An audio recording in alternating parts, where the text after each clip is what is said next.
আমার ছেলের জোয়ারি বুঝতে পারিস 9 মাস বয়স, তাই একটা ডাক্তারের কাছে নিয়ে গেলাম সাতক্ষীরে।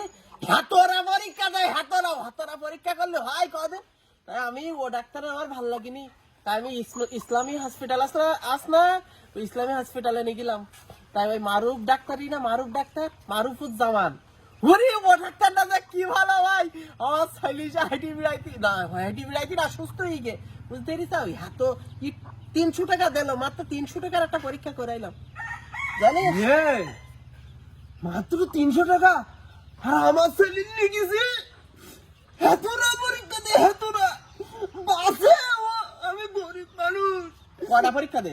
17টা পরীক্ষা দে। তার তো তোর মিলা টাকা গে, ওরে অনেক টাকা গে, আমার লাভ হইতালি। কারণ কি জানিস, আমি ইসলামী হাসপাতালে নিলাম, তো ওই ডাক্তার আমার একদম পরীক্ষা দেয়নি। তোর কাছে যদি আগে শুনতাম তাহলে আমি ওই ডাক্তারের কাছে নিয়ে গেলে কত ভালো হইতো। এ ভাই কিনে যাবে। হ্যাঁ, ওই ছেলেপিলি অসুস্থ হলে তোমরা ইসলামী হসপিটালে মারুফ ডাক্তার, ও ভালো লোক, ও উল্টি পাল্টায় দেখিল আমার ছেলে ফাইন সুস্থ হয়ে যায়। সর্দি লেগেল বিশাল আজারি।